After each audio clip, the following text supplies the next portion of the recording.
Et ben bonjour à tous et à tous, c'est Voltor63. Aujourd'hui on se retrouve pour le test de la moto de mon frère. Donc c'est un 65 KTM SX de 2011. On va tout de suite commencer à faire quelques petites présentations en statique. Donc elle est propulsée par un moteur 65 cm3, 2 temps, monocylindre. Donc voilà. Après il y a le démarrage au kick. Je vous expliquerai ça quand on va démarrer.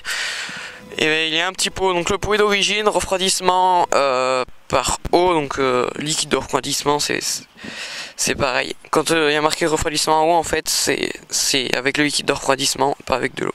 Enfin on peut les deux, mais c'est pas trop conseillé. Alors il y a deux freins à disque dessus, un frein à disque à l'arrière, je crois c'est un 160, et celui à l'avant c'est un 198 mm il me semble.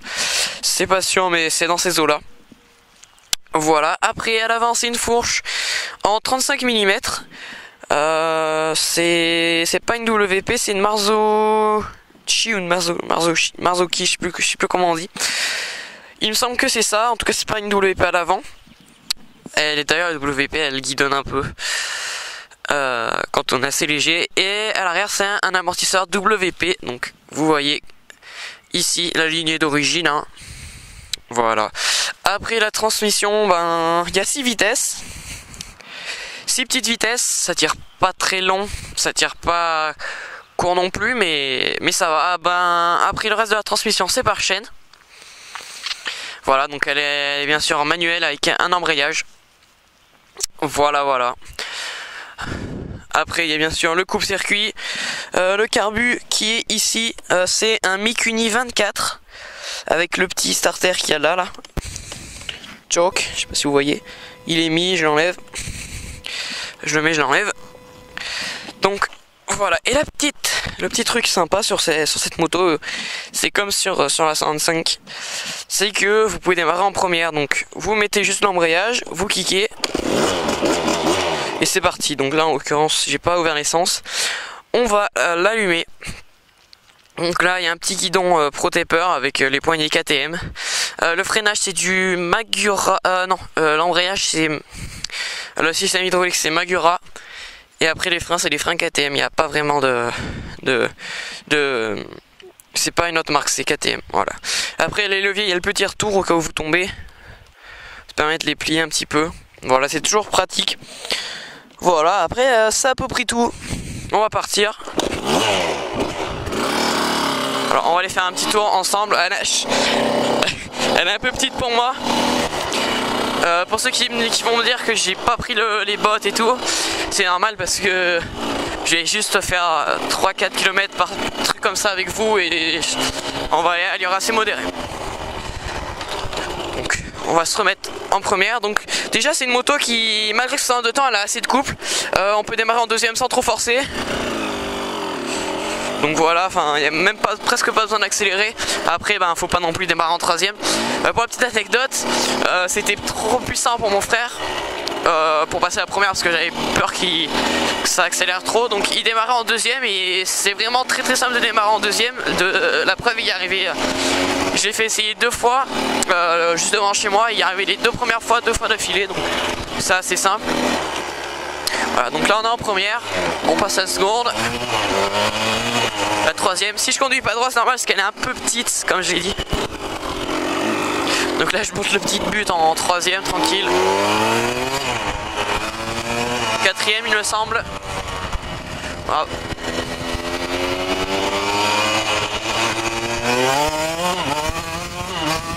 Donc là on est en sixième et je peux vous dire que ça en va. La fourche, très sérieusement, là c'est quand même assez cabossé. Je sens absolument rien du tout. Il y a juste l'inertie du moteur. Je sens absolument rien. C'est vraiment divin. C'est quelque chose de vraiment très très souple. Le moteur il est génial et je peux vous dire que dans les tours ça accélère. Je vais pas vous le montrer tout de suite.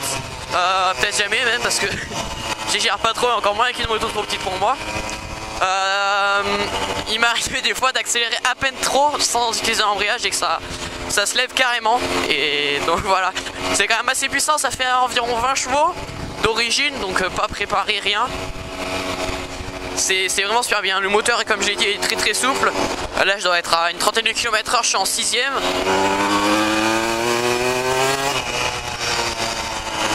Voilà. Après le poste de pilotage, bah moi je suis un peu grand, il est quand même super bien. On a les bras en bonne position, bien les coudes écartés. Pour un petit c'est encore mieux parce que le guidon est encore plus large, donc il y a une bonne maniabilité dessus. Après les ouïes, elles sont assez... En fait les jambes elles sont dans le prolongement naturel presque. Donc elles sont pas trop longues, les ouïes sont pas trop proéminentes. En plus pour un petit qui a les jambes plus petites, c'est encore plus facile. Voilà, après la pédale de frein, elle vient tout de suite sur le pied, elle est pile à la bonne hauteur. Donc là il n'y a rien à redire. Attention, est-ce que je vais être arrosé? On met gaz. Voilà, après le sélecteur, après ça se règle, hein. Donc le mien il est... Enfin celui de mon frère il est à la bonne hauteur. Donc nickel pour être radé. Pour monter les vitesses c'est vraiment divin.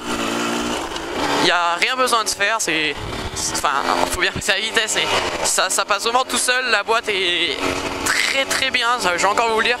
Le réservoir, on n'en a pas parlé pour l'autonomie. Il fait à peu près 3,5 litres. Je pense qu'il y a moyen de faire au moins 50 bornes avec, un peu moins peut-être. Si on tire pas dessus, encore plus. Pour la petite info, la dernière fois j'ai pris ce petit chemin avec mon frère, donc moi j'étais en vélo parce que j'ai pas de moto en ce moment. C'est pour ça que j'essaie de vous proposer quelques petites vidéos en plus quoi, donc des petites vidéos qui sont pas vraiment en du ride ou des trucs comme ça. Voilà, on a fait à peu près 10 bornes. J'avais mis de l'essence à peu près jusque là du réservoir. Et il y avait ça qui était descendu sur à peu près 10 km. Bon après mon frère il venait d'avoir la moto, il faisait pas trop tirer et tout de l'eau. Il faisait vraiment pas trop tirer non plus, mais ça a quand même une bonne autonomie. Prenez quand même je pense un demi-litre d'essence dans le petit camelback. Ça peut vraiment toujours servir, surtout si... Parce que là il n'y a pas de réserve en fait. Donc c'est juste le robinet, vous l'ouvrez et quand vous avez plus d'essence, vous n'avez pas de réserve. Donc ça c'est un peu con. Bon, après c'est un cross quoi. C'est pas fait vraiment pour rouler sur la route. Pour ceux qui diraient que ça c'est une route, non c'est un chemin. C'est juste que le chemin est goudronné. Alors là je pense que l'on va passer par là. Ça a l'air d'être un petit peu boueux mais c'est pas grave. Après c'est vraiment la moto, moi sérieusement j'ai rien à redire. Les suspensions elles sont souples. En même temps je suis peut-être un peu lourd, je fais une cinquantaine de kilos. Sinon elle se pilote très bien. Donc tout est d'origine, réglage d'origine et tout.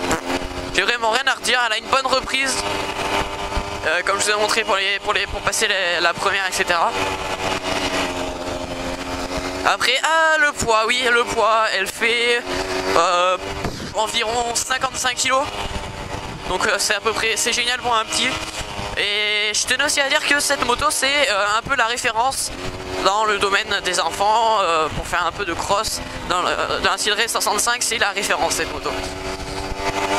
Donc voilà, je pense que si ça fait référence c'est que c'est une valeur sûre quand même. Voilà, il y a aussi des KX65 qui sont pas mal. J'ai pas eu l'occasion d'en tester mais j'ai pu rouler avec quelqu'un qui en a une et elles sont vraiment bien aussi. Après moi ce que je peux dire comme point faible,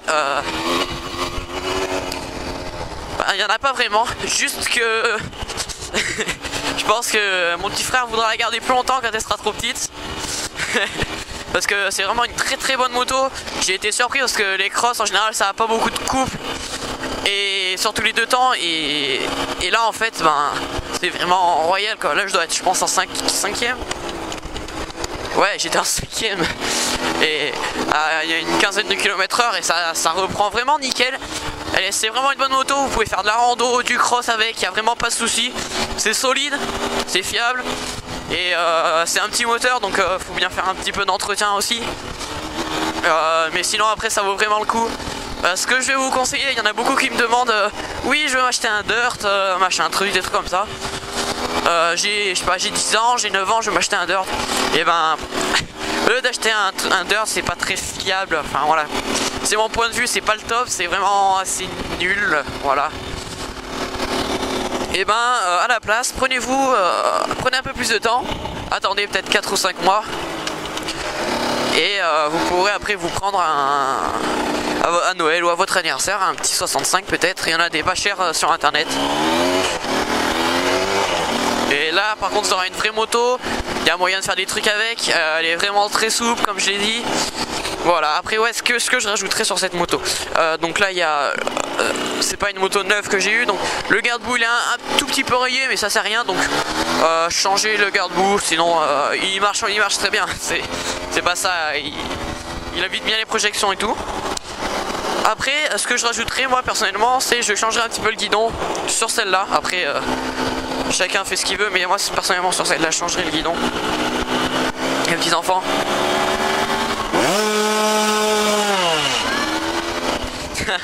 D'habitude il y en a toujours un qui me fait coucou ici. Donc voilà, après ouais je changerai le guidon, je mettrai un petit protège-main là. Parce que quand même vu que mon frère va pas trop faire de cross, il va plus faire de l'enduro. C'est quand même assez bien de changer le guidon. Il n'y a pas de voiture, c'est bon. De changer le guidon, mettre des petits protège-mains, voilà. Après c'est des petits détails. Sabot moteur je crois que ça n'existe pas, mais je pense qu'il n'y en aura pas besoin. C'est juste ce qu'il va faire avec. Donc voilà. Pour moi, en conclusion, c'est une très bonne moto. Alors déjà, j'ai vraiment rien à redire. Elle a vraiment pas de point faible, si ce n'est qu'elle est trop petite pour moi. Il faudra même mes grandes roues, et là, je peux vous dire, je m'amuserai.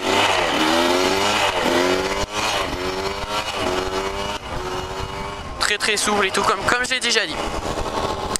Donc voilà, et ouais, ce que je rajouterai aussi, c'est une petite homologation.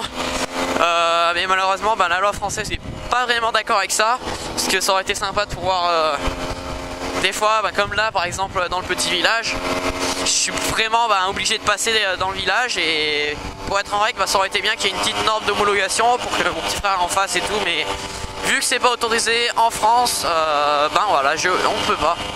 Sinon voilà. Et ne me demandez pas à quelle vitesse à quelle vitesse elle va au maximum, parce que en fait c'est une motocross, d'une il n'y a pas de compteur. Et le truc con, c'est que d'une, on n'achète pas une moto pour sa vitesse, on achète pour ses capacités. Aïe. Donc pour par exemple le couple, la puissance, la partie cycle, si tout est homogène et tout. Et une motocross ou une enduro, même une moto de route, si la moto de route, achetez une R1 ou une GSX-R qui monte à 300, je pense que avant que vous montiez à 300, je pense que vous aurez déjà les gendarmes derrière vous, et vous serez peut-être déjà sans permis, donc voilà. Et la vitesse max, c'est pas vraiment l'important, comme j'ai dit, parce que avant, là moi c'est que j'ai quand même l'habitude de faire de la moto, voilà, et déjà pour aller à fond avec cette moto, je peux vous dire que j'ai encore de l'entraînement, alors que c'est qu'une petite 65. Alors on va ralentir, hop. Bon, ça s'amuse bien. Bon, je vais donner aussi quelques news. En fait, ma 50, hier j'ai voulu faire une petite sortie avec mon frère, on a pris le petit chemin qui est juste là-bas pour monter, et j'ai une vraie surprise, j'ai fait peut-être 30 mètres dans le petit chemin là, et en fait il y a tout, mon pot il s'est complètement arraché. Littéralement, il n'y a plus de fixation, plus rien, et vu que j'ai rien pour le ressouder, qu'il est vraiment mort de partout, je vais en acheter un autre, je pense. Je vais trouver quelqu'un qui pourra me le réparer, mais ça va être un peu plus dur ça. Et aussi le 125, il y a un petit problème avec. C'est que ça fait un mois et demi que je l'ai amené au garage pour changer le piston. Tout allait très bien, c'est juste l'entretien. Donc j'ai amené pour faire changer le piston. Et il est toujours pas revenu, ça fait un mois et demi. Tout le monde commence à en avoir sérieusement marre, surtout que mon frère, mes parents veulent pas qu'il roule trop tout seul parce qu'il vient de l'avoir, ça fait 5-6 jours qu'il l'a. Il est pas vraiment expérimenté, sa vitesse, sa première moto à vitesse, machin truc. Donc voilà, c'est assez dur pour lui de pouvoir rouler, on va pas bien loin quoi, je le suis à vélo. Et d'ailleurs j'ai du mal à le suivre à vélo.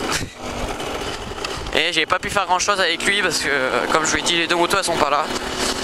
Et voilà, c'est assez pénible. C'est pour ça que je peux pas vous proposer de vidéo, la 5 ans je peux pas rouler. le 125 non plus. Les seules vidéos que j'ai du 125, et ben c'est quand même des assez anciennes vidéos où je commençais à rouler avec. C'est pas vraiment intéressant parce que avec la puissance je donnais des petits à-coups comme ça et c'est pas très agréable. Donc voilà, bah, je vais essayer de récupérer le 125 au plus vite, d'acheter un pot pour le petit 50 et il y aura moyen de s'amuser. Donc voilà, j'espère que cette vidéo vous a plu. Si vous avez des questions sur le 65, donc je récapitule, très bonne moto, point faible, j'aurais bien aimé une petite homologation mais ça c'est la loi française qui veut pas.